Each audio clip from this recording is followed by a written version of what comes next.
राजेंद्र सैनी जी, और यहाँ के रेड क्रॉस के शायद इंचार्ज हैं आप जिले के, मैं गलत तो नहीं बोल रहा? हाँ, डिस्ट्रिक्ट ट्रेनिंग ऑफिसर। और आपकी रहनुमाई में, आपकी देखरेख में इस कैंप का आयोजन किया गया है। और मैं बतौर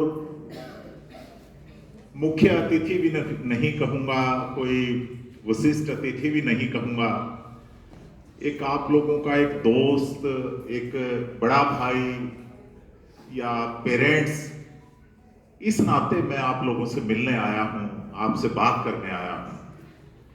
और राजेंद्र जी ने कहा मेरे बारे में कि जी विद्यार्थी जीवन का संकल्प लिया है,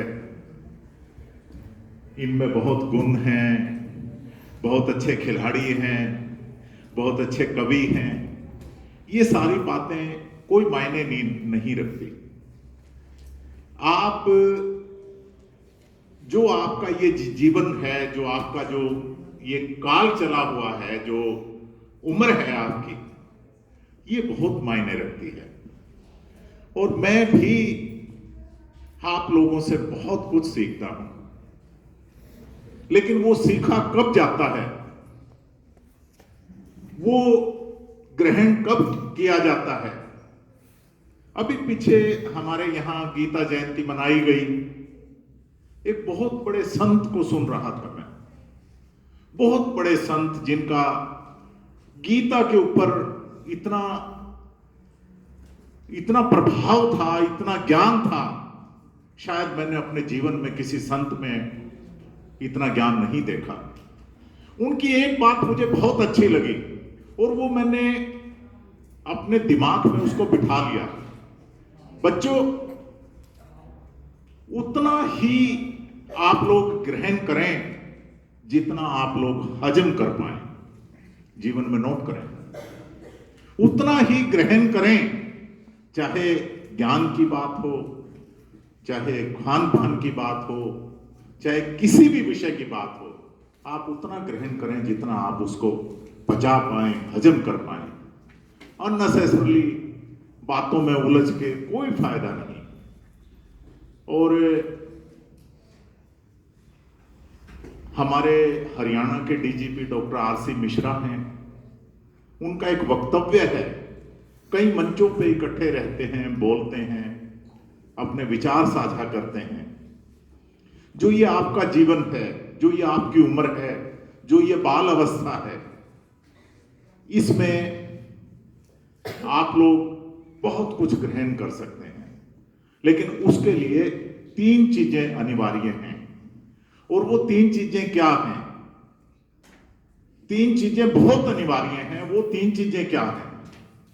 कि आप खाली रहें। कोई भी इंसान ग्रहण वही कर सकता है जो खाली है।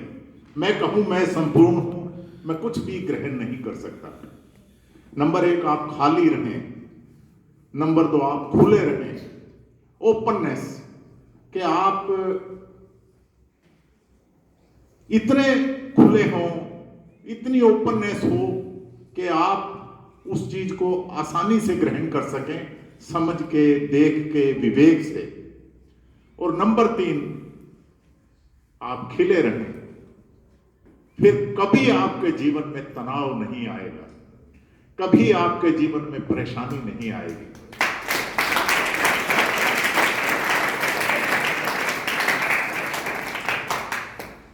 और अक्सर जब मैं बच्चों से बात करता हूं, बच्चों से बोलता हूं, बच्चों को जीवन जीने की कोई सीख देता हूं, तो मैं सबसे पहले जो मेरा आचरण है, जो मेरा चरित्र है, जो मेरी कार्यशैली है, मैं उसको जरूर बच्चों से साझा करता हूं।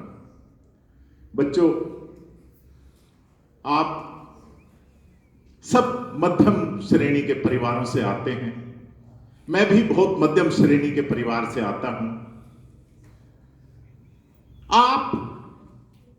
जब आप घर में होते हैं, जब आपके पापा मम्मी, आपके माता पिता, भाई बहन, दादा दादी, चाचा चाची जब परिवार में इकट्ठे बैठते हैं और घर के अंदर कोई भी बड़ा बुजुर्ग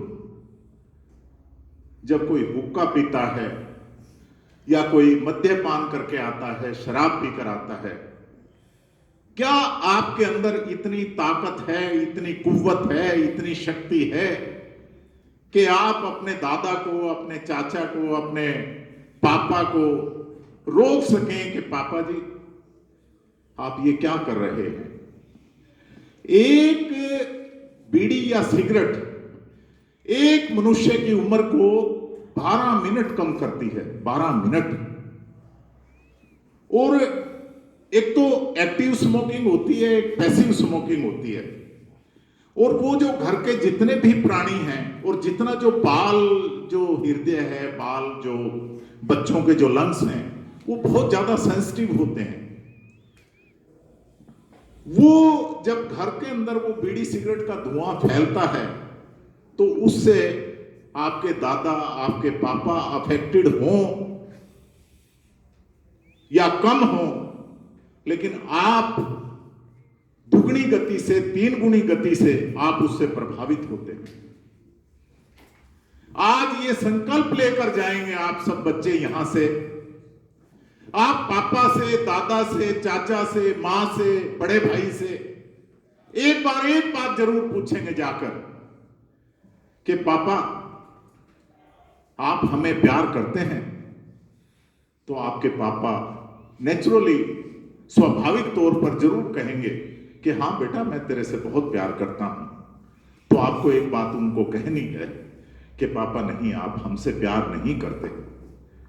अगर आप हमसे प्यार करते हैं तो आप ये शराब कैसे पी लेते हैं, आप बीड़ी सिगरेट कैसे पी लेते हैं? जो इंसान अपने आप को प्यार नहीं करता वो आपको क्या प्यार करेगा? जो इंसान अपने आप को प्यार करेगा वो इंसान, उसको पता है कि उसको कितना खाना है, कब खाना है, कब सोना है, कब जागना है, कब योग और एक्सरसाइज करनी है। लेकिन उसको तो शराब पीनी है या बीड़ी सिगरेट पीनी है, वो अपने आप से प्यार नहीं करता। और जो अपने आप से प्यार नहीं करता वो अपने बच्चों से भी प्यार नहीं करता। ये बहुत कड़वी सच्चाई है, इसको स्वीकार करना पड़ेगा। बच्चों, जितने अध्यापक यहां पर बैठे हैं, अध्यापकों के लिए मेरे मन में बहुत ऊंचा स्थान है। मेरी धर्मपत्नी भी प्राध्यापिका हैं कुरुक्षेत्र विश्वविद्यालय में, एचओडी हैं, चेयरमैन हैं संस्कृत विभाग की। इस नाते भी मैं आप लोगों की बहुत इज्जत करता हूं कि आप उन्हीं के परिवार से आते हैं। लेकिन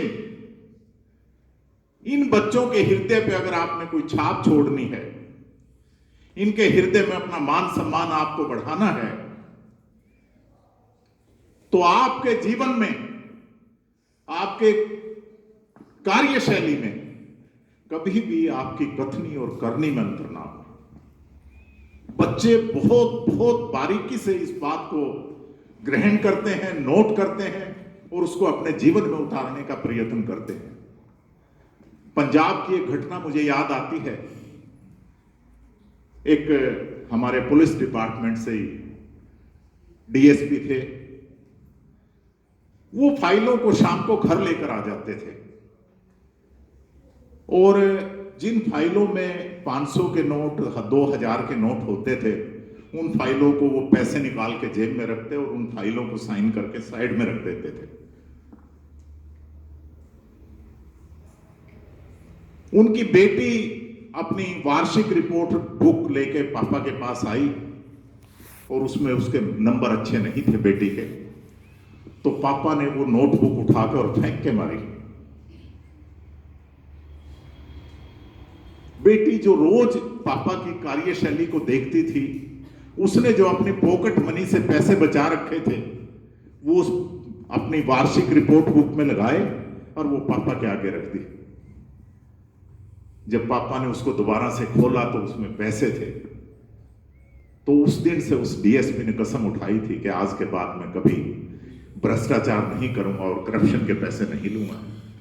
बच्चे बहुत बारीकी से नोट करते हैं आपकी बातों को।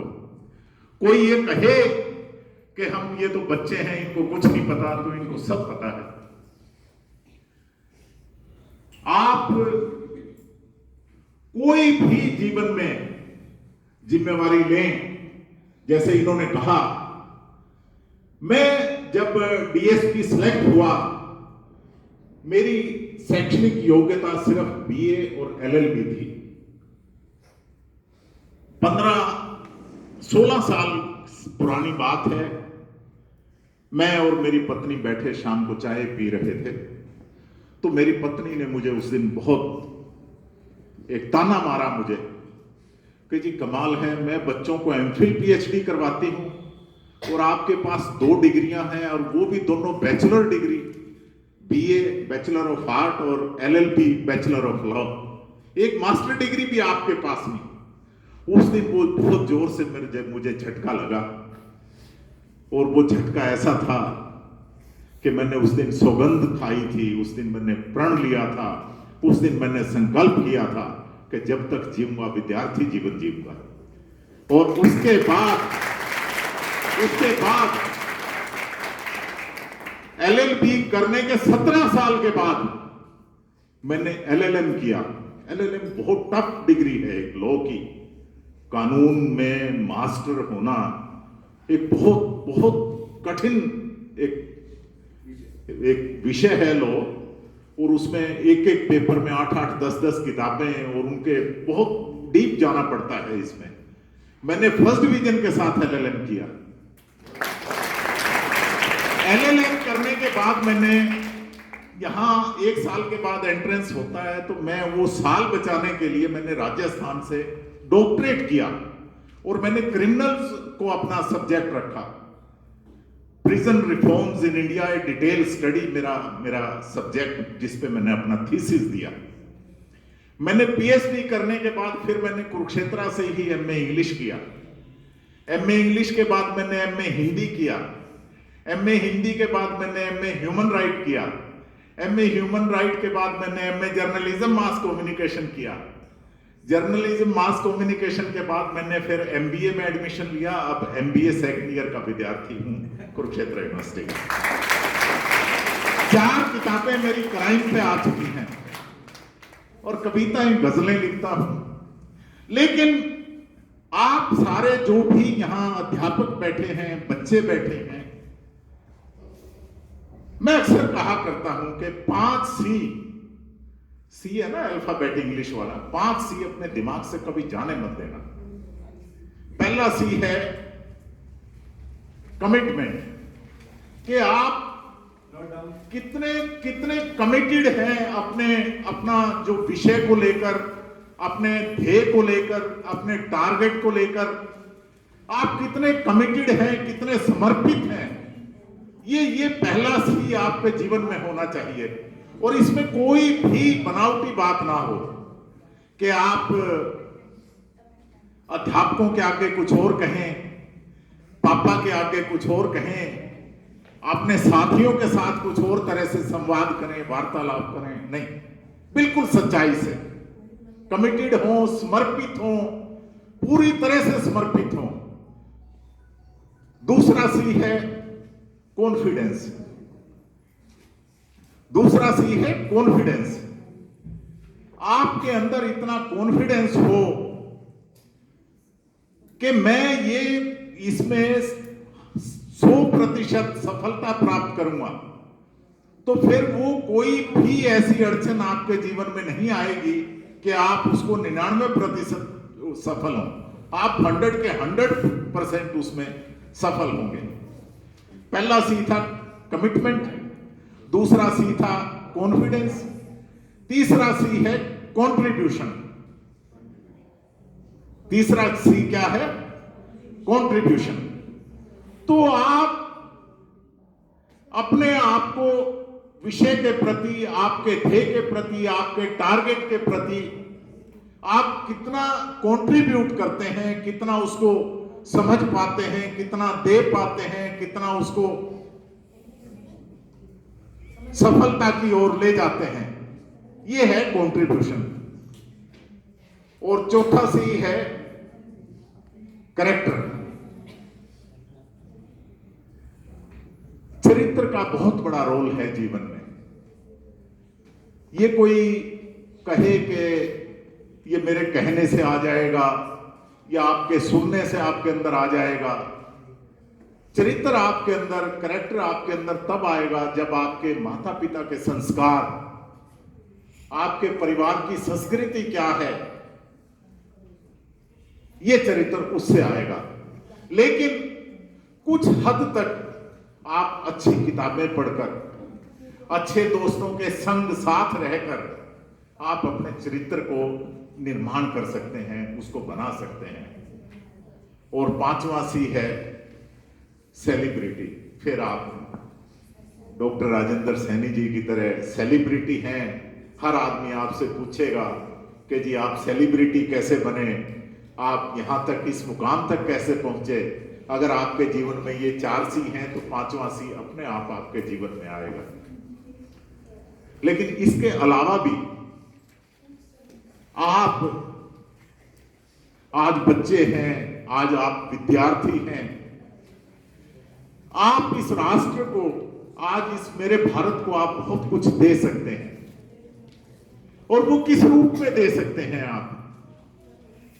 आप पानी बचाकर राष्ट्र को बहुत कुछ दे सकते हैं। पर्यावरण असंतुलन इतनी तीव्र गति से बढ़ रहा है। आप जब आपका जन्मदिन हो, आप संकल्प लें, आप ये संकल्प लें कि आज मेरा जन्मदिन है, मैं एक वृक्ष लगाऊंगा, एक पेड़ लगाऊंगा और उसको पूरे वर्ष उसकी देखभाल करूंगा ताकि वो ना मरे, वो जिए। अगले वर्ष फिर एक पेड़ लगाऊंगा। आप बिजली बचाकर आप राष्ट्र की सेवा कर सकते हैं। आप कोई भी जरूरतमंद इंसान है, आपके पास किताबें इकट्ठी हो जाती हैं, आप अगले क्लास में चले गए, पिछले वर्ष की किताबें हैं, आप उसे किसी रद्दी वाले को देंगे। आप जरूरतमंद बच्चे को पता करें कि उस बच्चे को जरूरत है, उसको वो किताबें दें। और जितनी ये जो ज्यादातर महिलाएं शिक्षक बैठी हैं मेरे सामने, मेरी पत्नी से भी अक्सर मेरे इस बात पर नोक झोंक चलती रहती है। हर महीने साड़ी, हर महीने सूट और इतनी अलमारियां भरी हुई हैं।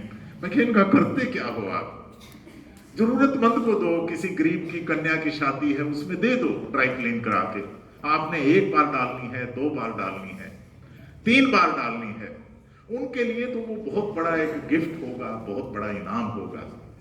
तो ये जो संग्रह की भावना है, इसको भी बच्चे इसका त्याग करेंगे, इस बुराई को छोड़ेंगे और अपने आप को, जो मैंने 3 जो बातें कही थी कि अपने आप को खाली रखेंगे, खुला रखेंगे और खिले रहेंगे, फिर ये आपने अपने जीवन में अपनाना है।